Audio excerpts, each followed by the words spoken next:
के द्वारा रचित रचना को,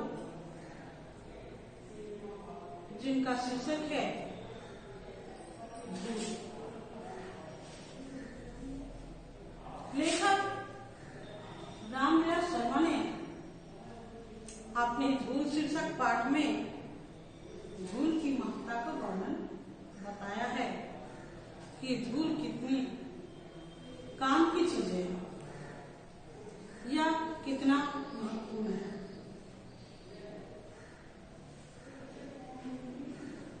कहते हैं धूल से संबंधित बेला भी है, जिसे हम लोग वो धूली बेला के नाम से जानते हैं। सायंकाल होते ही सभी पशु पक्षी अपने घरों में आ जाते हैं। उसी तरह से गाय जब दिन में चरने को जाती हैं,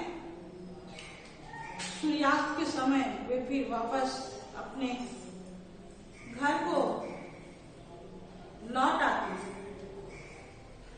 जब वो आती है तो उनके पैर यानी उनकी खूर से जल्दी जल्दी चलने के कारण धूल उड़ते हैं। वो धूल इतनी तेज उड़ती है कि पता चल जाता है कि ये गाय के आने का वक्त हो गया है, और तब हम लोग उसको गोधूली बेला के नाम से पुकारते हैं। तो जब भी गोधूली बेला की चर्चा होती है तो आप समझेंगे सायंकाल की बेला, सूर्यास्त की बेला, जब सूर्य भगवान अस्ताचल की ओर जाते हैं। कहते हैं चांदनी रात में मेरे जाने वाले महसूस हुआ है लाइफ की गाड़ी ने कस के मारा ब्रेक। जो शिशु के मुंह पर फूल की पंखुड़ियों का पर साकार सौंदर्य बनाकर छा जाती है, धूल उसका नाम है। यहाँ लेखक ने धूल की सुंदरता का वर्णन किया है। यह धूल अगर बच्चों के मुखमंडल पे छा जाती है तो बच्चे और भी सुंदर लगते हैं, उनका साकार सौंदर्य नजर आता है। साकार आंखों देखो, सौंदर्य यानी खूबसूरती निखर जाती है उस बच्चे को। तो धूल ऐसी ही चीज है। गोधूली पर कितनी कवियों ने अपनी कलम नहीं तोड़ दी। कलम तोड़ने का मतलब है धूल से संबंधित वर्णन करना। लेकिन यह गोधूली गांव की अपनी संपत्ति है। गांव की अपनी संपत्ति है। संपत्ति यानी धन। गांव की, गांव में क्या करते हैं लोग? खेतों में काम करते हैं, गाय चराते हैं, बकरियां चराते हैं, फसल उगाते हैं। ये सारा काम उनको धूल में ही तो करने को मिलता है।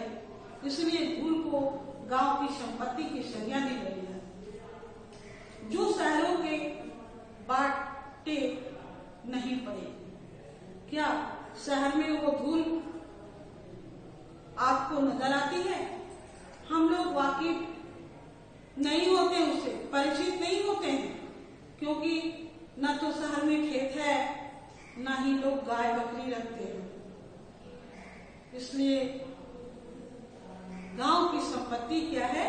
धूल है। ये शहर के बाटे नहीं आती। एक प्रसिद्ध पुस्तक विक्रेता के निमंत्रण पत्र में गोधूली की बेला में आने का आग्रह किया गया था, लेकिन शहर में धूल धक्कड़ के होते हुए भी गोधूली कहाँ? किसी को गोधूली बेला में आने का निमंत्रण मिला, इसका मतलब है सायंकाल में आने का निमंत्रण मिला। पर क्या शहर में हम लोग धूल धक्का को देखते हैं? नहीं देखते हैं, और न ही वो धूली बेला से परिचित होते हैं। वही होते हैं जो ग्रामीण जीवन से परिचित है। यह कविता की विडंबना, और गांव में भी जिस धूली की कवियों ने अमल किया है, वह हाथी घोड़ों के पग संचालन में उन्मत्त उत्पन्न होने वाली धूल नहीं है, वरन गोपालों के पदों की धूली है। गोपाल, गाय तो आती है, उनको पालने वाले भी उनके साथ आते हैं। गोपाल जो गाय को पालता है, उसको क्या कहते हैं? गोपाल कहते हैं। भगवान श्री कृष्ण भी गाय चराते थे, धेनु चराया करते थे, इसलिए उनका नाम गोपाल भी है। उसी तरह से गाय को पालने वाला गोपाल कहलाता है। तो जब गाय आती है, उसके साथ उसका मालिक भी तो आता है ना? तो उसके पैरों से भी तो धूली उठती है, इसलिए गोपाल की धूली भी हम इसको जानते हैं। नीच को धूरी समान वेद वाक्य नहीं है। नीच को धूरी समान, जो नीच है, जो गरीब है, जो हमसे नीचा है, क्या उसको धूल के समान नहीं समझना है? धूल तो महत्वपूर्ण है, आदमी बोलता है ना, वो तो धूल के समान है, यानी सबसे गया गुजरा है। लेकिन नहीं, ऐसा नहीं बोलना चाहिए। धूल कितना कीमती है, आप और हम जब इस पाठ को पढ़ेंगे तो समझ में आएगा। कहता है, सती उसे माथे से, योद्धा उसे आंखों से लगाता है। यूलिसीस ने प्रवास से लौटने पर इथाका की धूली चुमी थी, यानी महान व्यक्ति उसको माथे से लगाते हैं, आंखों से लगाते हैं, उसकी महत्ता को जानते हैं। यूक्रेन के युद्ध होने पर एक लाल सैनिक ने उसी श्रद्धा से वहां की धूल का स्पर्श किया था। यूक्रेन का सैनिक धूल को स्पर्श किया था, यानी धूल को अपनाया। क्यों अपनाया? उसको उसने अच्छा समझा, तभी तो अपनाया। और हम लोग क्या करते हैं? धूल को झाड़ देते हैं, चलो ये गंदी चीज है, लेकिन नहीं। श्रद्धा, भक्ति, स्नेह, इनकी चरम वेदना के लिए धूल से बढ़कर और कौन सा रंग है? धूल श्रद्धा की भावना को व्यक्त करता है, स्नेह की भावना को व्यक्त करता है। यहाँ तक कि घृणा, असूया आदि के लिए भी कुल धूल चाटने, धूल छाड़ने आदि की क्रियाएं प्रचलित है। धूल से संबंधित मुहावरा भी है, धूल चाटना, है ना, धूल उड़ाना। तो अगर धूल महत्वपूर्ण नहीं है तो उससे संबंधित ये बातें आई क्यों? हमें ये भी सोचना चाहिए, आखिर वो कितना महत्वपूर्ण है। धूल, धूली, धूली, धूली आदि की व्यंजनाएं अलग अलग हैं, तरह तरह के नाम नजर आ रहे हैं, सुनने को मिलते हैं, लेकिन है क्या उसकी वास्तविकता किसमें छिपी हुई है? धूल में। चाहे धूरी कहिए, धूल कहिए, धूरा कहिए, गर्दा कहिए, कुछ भी कहिए, है तो वही धूल, नाम अलग है। धूल जीवन का यथार्थवादी गद्य, धूली उसकी कविता है। धूली कविता है तो धूल क्या है? उसकी वास्तविकता, सच्चाई।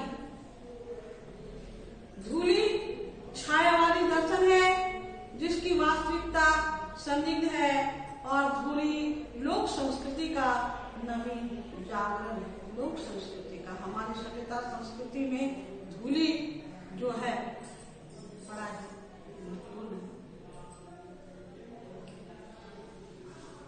इस तरह से इन सब का रंग एक ही है, रूप में भिन्नता है ना।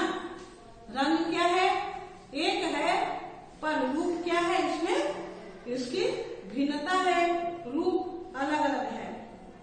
मिट्टी काली, पीली, लाल इन अलग अलग रंगों की होती है, लेकिन है तो क्या, मिट्टी ही है। तो मिट्टी की पहचान उसके रंग से करते हैं, लेकिन उसकी वास्तविकता मिट्टी में छिपी हुई है। वह है क्या, मिट्टी का कण है। हमारी देशभक्ति धूल से संबंधित है। अगर आप के दिलों में देशभक्ति की भावना है तो योद्धा हो, हमारे देश के सैनिक हो, वे अपने देश की धूली को माथे से लगाते हैं।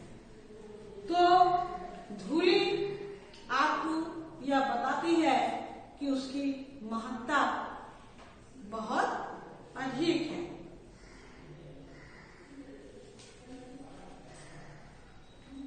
अब आपका प्रश्न है, हीरे के प्रेमी को किस रूप में ये धूल अच्छा लगता है, किस रूप में? तो हीरा क्या है, चकाचौंध है। हीरा उसका प्रयोग करते हैं बस उसकी चमक से, वो तो बहुमूल्य है, बहुत ज्यादा चमकता है तो हम उसको धारण करते हैं। उसी तरह से धूल में अगर बच्चे खेलते हैं, दौड़ते हैं और खेल कूद कर बड़े होते हैं तो उनका शरीर क्या होता है, बलिष्ठ होता है। वे शारीरिक रूप से मजबूत हो जाते हैं और तब अपने जीवन में उनको धूल की और धूल से खेलने की सफलता नजर आती है। इस तरह से आपने देखा कि हमारे जीवन में धूल कितना महत्वपूर्ण है। यह धूल बच्चों को जो हम मना करते हैं कि बच्चे धूप में या फिर धूल में नहीं खेले, ये गलत बात है। भगवान श्री कृष्ण ये मिट्टी में ही खेला करते थे, मिट्टी में ही दौड़ लगाते थे और जब उनके मुखमंडल पे मिट्टी लगी हुई उनकी माता देखती थी, उनका सलोना भोला भाला रूप देखकर उनकी माता रिझ जाती थी। तो बच्चे धूप में खेलना और धूल में खेलना ज्यादा पसंद करते हैं, पर हम लोग उसको मना करते हैं कि मत खेलो। लेकिन नहीं, आज हमारी पीढ़ी अगर इस धूल की महत्ता को समझती है और चाहती है कि हम बच्चे को आगे बढ़ाएं, बलिष्ठ बनाएं, सुंदरता उनकी सुंदरता में चार चांद लगा दें, तो उनको धूप और धूल में खेलने दीजिए, है ना। उसी से संकर सींच कर वे खूबसूरती को हासिल करेंगे। आपने अपने पाठ में देखा रामविलास शर्मा जी ने ग्रामीण जीवन से संबंधित बातों का उल्लेख किया है।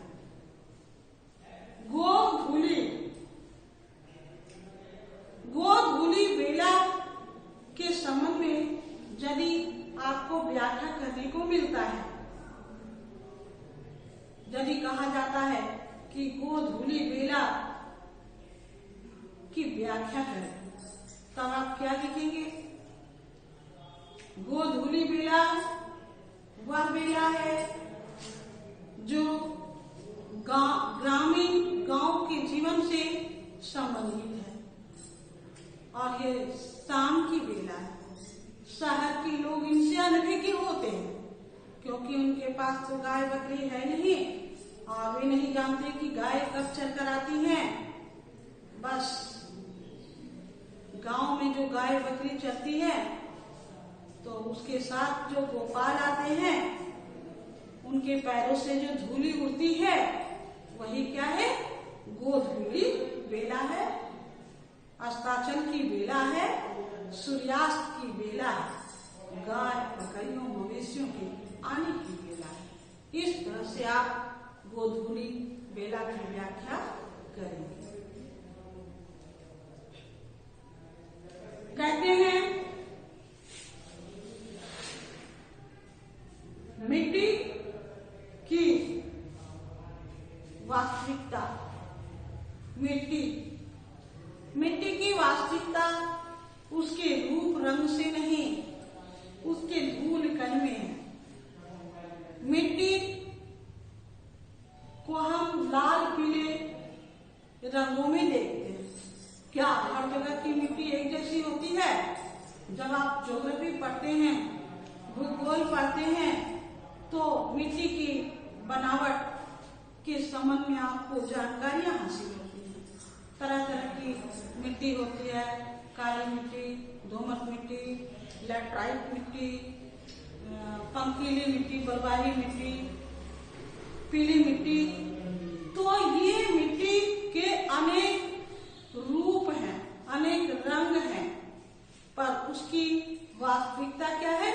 वह धूल ही है जो उससे टूटकर बनी है।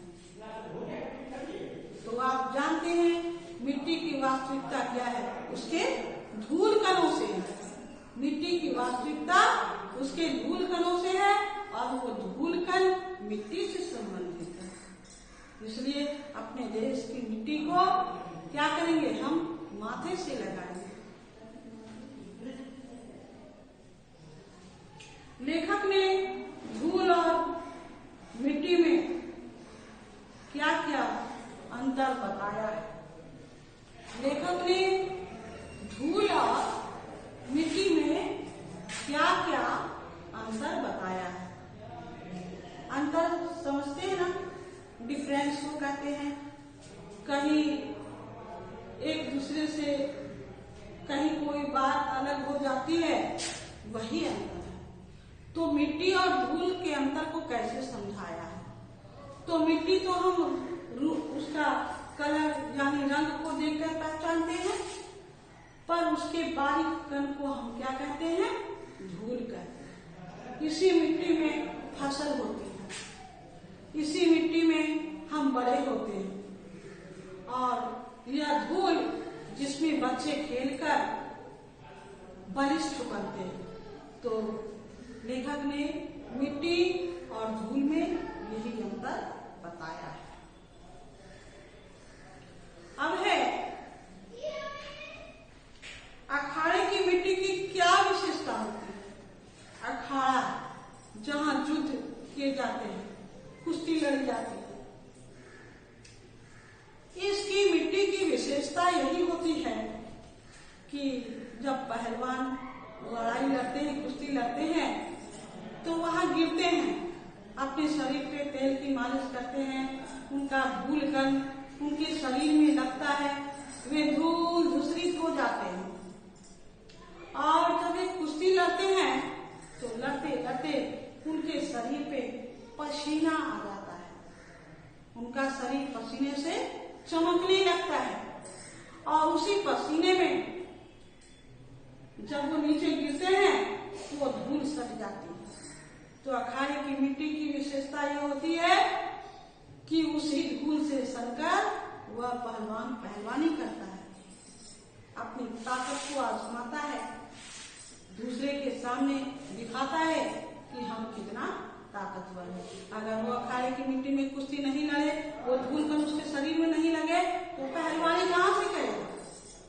उसकी ताकत कहाँ से आएगी? क्या बैठे बैठे हम ताकत आजमाएंगे? नहीं, कुश्ती लड़ेंगे तभी समझ में आती है कि हाँ इसमें कितनी ताकत है। और कुश्ती जो ताकत को सही अंजाम देती है वो हमारा धूल कण है। तो अखाड़े की मिट्टी की बहुत अधिक खासियत है। समझ में आई बात? अब है इस पाठ में लेखक ने नगरीय सभ्यता पर क्या व्यंग किया है?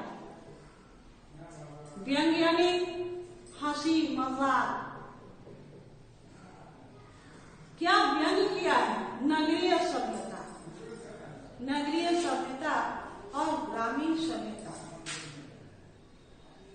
आप समझते हैं गांव की सभ्यता ग्रामीण सभ्यता कहलाती है और शहर की सभ्यता, नगर की सभ्यता नगरीय सभ्यता कहलाती है। तो लेखक ने व्यंग किया है, हंसी उड़ाया है। क्या? अगर गांव में लोग खेतों में काम करते हैं तो दिन भर धूल लगाते हैं अपने शरीर में, वहां गाय चरा कर लाते हैं तो वो धूली बेला से परिचित होते हैं। पर क्या हमारे नगरीय सभ्यता में कोई गोधूली बेला को जान भी पाएगा? नहीं, वो तो शाम की बेला कहेंगे, इवनिंग टाइम कहेंगे।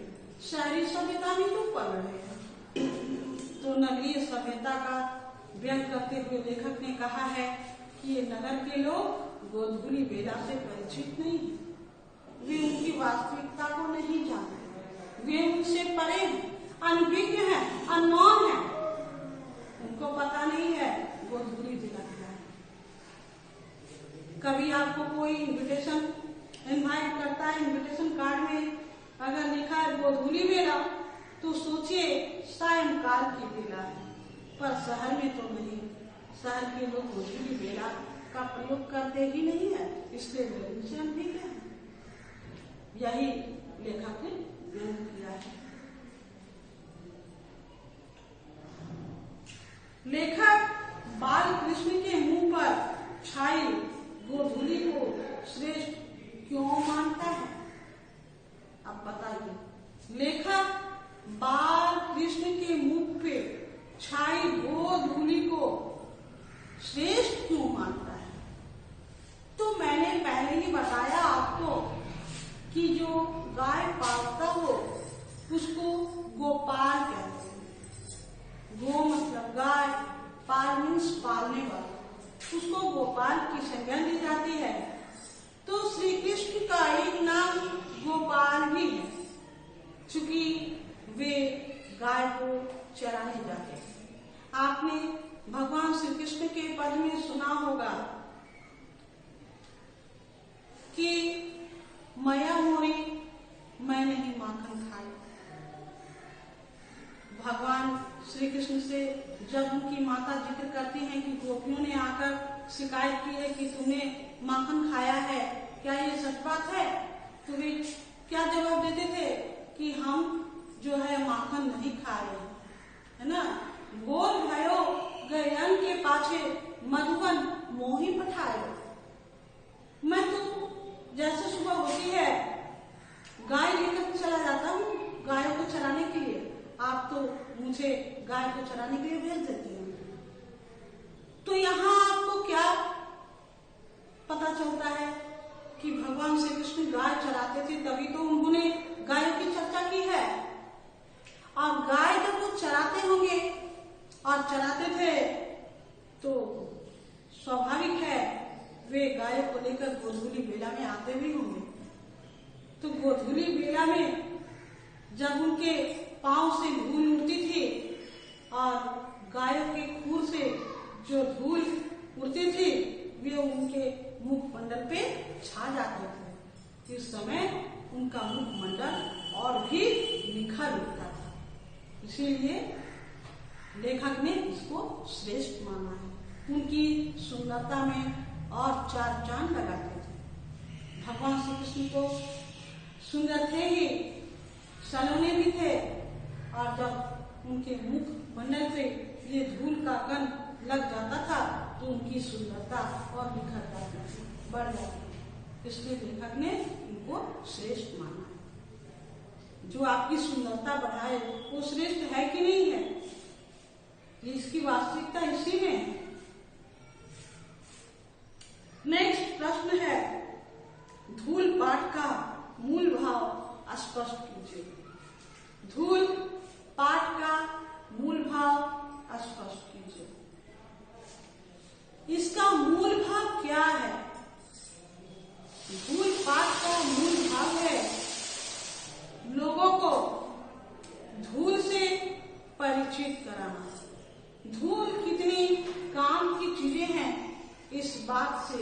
अवगत कराना।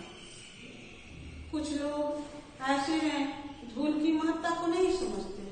अधिकतर शहरी सभ्यता के लोग धूल को नहीं जानते, क्योंकि वे ना तो धूल में खेलते हैं, ना कुश्ती लड़ते हैं, ना धूल में काम करते हैं, ना बच्चे को खेलने देते हैं।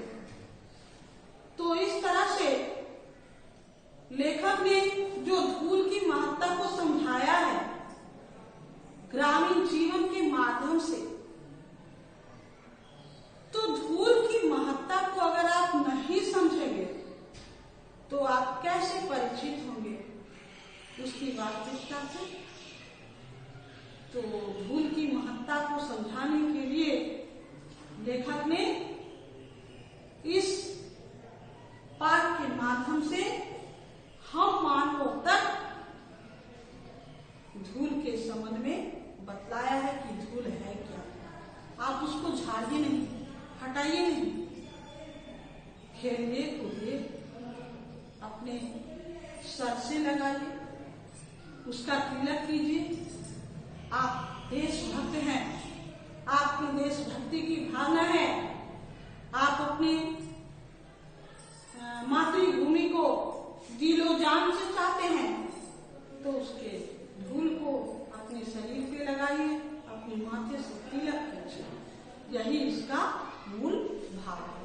आप धूल से पीछे नहीं हटिए, उसको नीचा नहीं समझिए, किसी नीच को धूल के समान नहीं समझिए, क्योंकि धूल नीचा नहीं है जो आप नीच को धूल के समान समझेंगे। धूल बड़े काम की चीजें हैं। अब आपका प्रश्न है